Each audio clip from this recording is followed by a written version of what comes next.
சூரிய நடிப்புல வெளிவந்த கருடன் படம் வந்துட்டு ரொம்ப சக்சஸ்ஃபுல்லா போயிட்டு இருக்கு. ஸோ அந்த படத்துல ஒரு முக்கியமான வேடம் நடிச்சிருக்காங்க நம்ம ஆர்வி உதயகுமார் சார். ஸோ இந்த படத்துல நிறைய சூப்பரான விஷயங்கள்லாம் இருக்கு. அது மட்டும் இல்லாம சார் வந்து நம்ம நிறைய பேருக்கு ரோல் மாடலா இருக்காங்க அப்படின்னு தான் சொல்லணும். சார் வந்து சில வார்த்தைகள் பேசுறதுக்காக இல்ல நிறைய வார்த்தைகள் பேசுறதுக்காக நான் வரவேற்கிறேன். Sorry sir. சில வார்த்தைகளை மட்டும் வாங்கிட்டு வந்திருக்காங்க. அதையே சொல்லிட்டு இருக்கீங்க. அழகா பேசுறீங்க, அழகா இருக்கீங்க. ஒரு கை தட்டலாம்ல. ஒரு நிகழ்ச்சின்னு வந்தா வந்து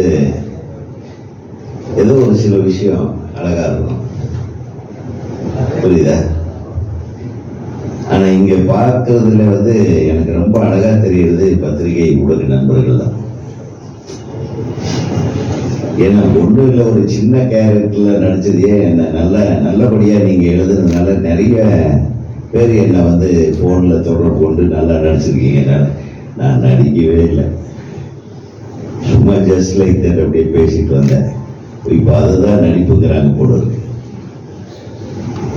பட் எனிவே அது முழுக்க அந்த படத்துல நான் நடிச்சதுக்கோ அதுல கிடைச்ச பேர், அதுக்கு காரணமே வந்து அந்த படத்தோட இயக்குனர் துரை செந்தில்குமார் தான்.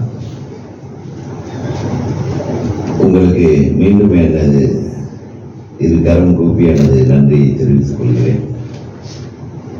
பித்தளை மாத்தி படத்தோட அந்த ட்ரெய்லரு 2 சாங்கையும் பார்த்தோம். மிக பிரமாதமா பண்ணியிருக்காங்க தம்பி. மாணிக்க வித்யா, மாணிக் பாஷா மாதிரி மாணிக் வித்யா இல்ல, பெருசா மறுபடி சூப்பர், வாழ்த்துக்கள். இந்த படத்துல கேமராவும் நடிகர்களும் எங்கேயும் நிற்கவே இல்லை, ஆடிட்டே இருக்காங்க. ஒரு மிகப்பெரிய ஆட்டக்காரர் போட்டு இந்த ஆட்டக்கார நாயகனுக்கு என்னுடைய மனமார்ந்த வாழ்த்துக்கள். தைரியமா இந்த படத்தை பித்தளை மாத்தி என்ற ஒரு அழகான டைட்டில் வச்சிருக்கீங்க. அது வந்து ஒரு வித்தியாசமான டைட்டிலா இருக்கு. இந்த டைட்டில் தமிழ் டைட்டிலா இருக்கு. இப்ப நிறைய படங்கள்ல தமிழை தேட வேண்டியதா இருக்கு. கலைஞர் அவர்களும் புரட்சி தலைவி அம்மா அவர்களும் வந்து தமிழ்ல டைட்டில் வச்சா வரி விலக்குன்னாங்க. இப்ப அந்த வரியே தான் தேவையே இல்லைட்டாங்க, வரி விலக்கே வேண்டான்ட்டாங்க. ஆளுக்காரு என்னென்னலாம் இப்போ கொஞ்ச நாளா பார்த்தீங்கன்னா டைட்டில்கள்ல பார்த்தீங்கன்னா யூட்டர்னு, சிக்னலு, டிராஃபிக்கு, டைட்டிலே கிடைக்கலைக்கு பாவம்.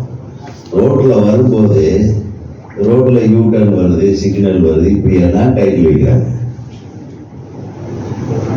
உங்களுக்கு தெரியுமில்ல, நல்ல டைட்டில். அதில் கொஞ்ச நாளைக்கு முன்னாடி யாரோ சொல்ல கேள்விப்பட்டேன், தமிழ்ல வார்த்தைகள் இல்லையா, வைரமுத்து சார்னு நினைக்கிறேன்.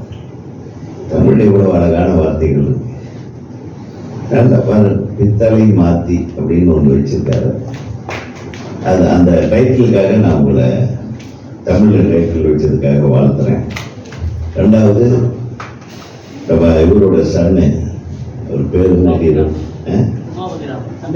தம்பி ராமையா சாரோட பையன் வந்து அவருக்கு மனமார்ந்த திருமண நாள் வாழ்த்துகள், திருமண வாழ்த்துகள். என்ன நல்ல ஒரு வாழ்க்கை தொடக்கத்தை வந்து ஏற்படுத்தியிருக்காரு. நாளைக்கு ரிசப்ஷன் இருக்குன்னு நினைக்கிறேன்.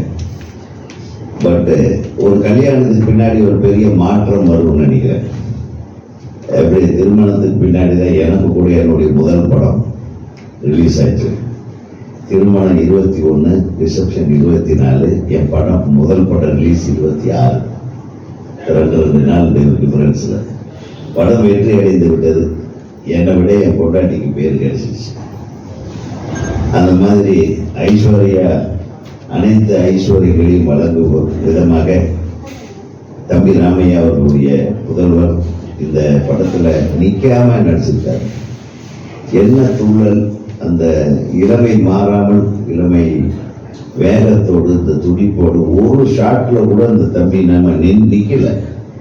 ஆட்டம், ஜம்ப்பு, அந்த எக்ஸ்பிரஷன்ஸ் பிரமாதமா பண்ணியிருக்காரு. எல்லாரும் அதுக்கு ஒரு கை தட்டலாம். உண்மையில் அந்த தம்பிக்கு இனிய வாழ்க்கையும் இல்லற வாழ்க்கையும் இனிமையான இல்லற வாழ்க்கையும் அற்புதமான திரையுலகத்தின் ஒரு நல்ல ஓப்பனிங்கும் இந்த படத்தின் மூலமாக கிடைக்க நான் மனமாற வாழ்த்துகிறேன். இந்த படத்தை ஏதோ வெற்றி படம் ஆக்கணுன்ற ஒரு முயற்சியிலேயே அவர் இறங்கி வேலை செஞ்சுட்டு இருக்காரு. கவலைப்படாதீங்க, ராஜ் அண்ணன் வந்தால் தமிழ் திரையுலகமே வந்த மாதிரி. அவர் தொடாத எல்லைகள் கிடையாது. அவர் அவ்வளவு நல்ல மனிதர். அவர் உண்மையில் சொல்றேன், மனசுல இருக்கிறத பேசக்கூடிய ஒரே சினிமாக்காரன் அவர் தான். நம்ம கூட சில டைம்ல இடம் பார்த்து பேச வேண்டியதா இருக்கும். ஏன்னா நம்ம பேசின சர்ச்சைக்குரிய விஷயங்களா போயிருது, நல்ல விஷயத்த பேசினா கூட. ஆனால் இந்த திரைப்படத்தை பொறுத்தவரையிலும் உங்களுக்கு நல்ல உள்ளங்கள் இவங்கெல்லாம் இருக்காங்க இல்லையா, அழகு வெளி தோற்றம் பண்ற மனசுல இதய அழகும் கூட அதிகமாக இவங்க நம்ம பத்திரிகை நண்பர்கள் வைத்திருக்காங்க. சின்ன படங்கள் எல்லாம் ஓடணும்னு நினைக்கிறவங்க. அதனால நிச்சயமாக உங்கள் திரைப்படம் இப்ப பார்த்தப்போ இந்த துள்ளலோடு மிக வெற்றிகரமான ஒரு திரைப்படமாக இது வரும் என்ற நம்பிக்கை எனக்கு இருக்கிறது. ஆக மொத்தத்தில் இப்போ திரையுலகம் திரும்பி மீண்டும் எழுந்து வருகிறது மாதிரியே ஒரு தோற்றம். ஏன்னா கொஞ்ச நாளாகவே இந்த திரைப்படங்கள் ரிலீஸ் ஆகிற எண்ணிக்கை அதிகமாகுது, வெற்றி படங்களுடைய எண்ணிக்கை குறைவாக இருக்கிறது. ஆனால் இப்போ நான் நடிச்சதுக்காக சொல்லல, அந்த கருடன் என்ற திரைப்படத்தின் வெற்றியை பார்க்கும்போது ஒரு வாழ்வியல்ல நடக்கக்கூடிய சில விஷயங்கள் யதார்த்தமாக படம் எடுக்கிற விதம்,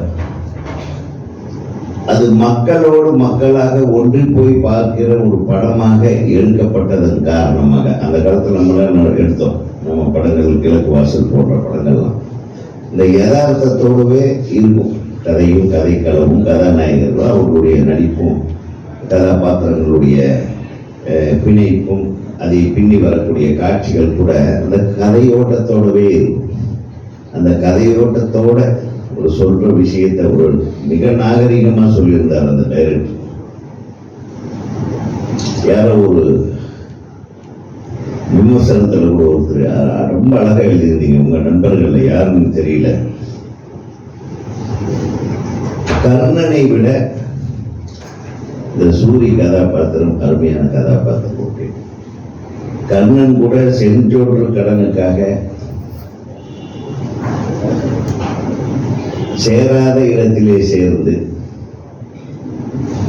தன் நட்புக்கும் செஞ்சோற்று கடனுக்குமாக நியாயத்தை எதிர்த்து தர்மம் தோற்று போகுது. அவன் தர்மம் எடுத்தாவன் மிகப்பெரிய தர்மவான் கர்ணன்.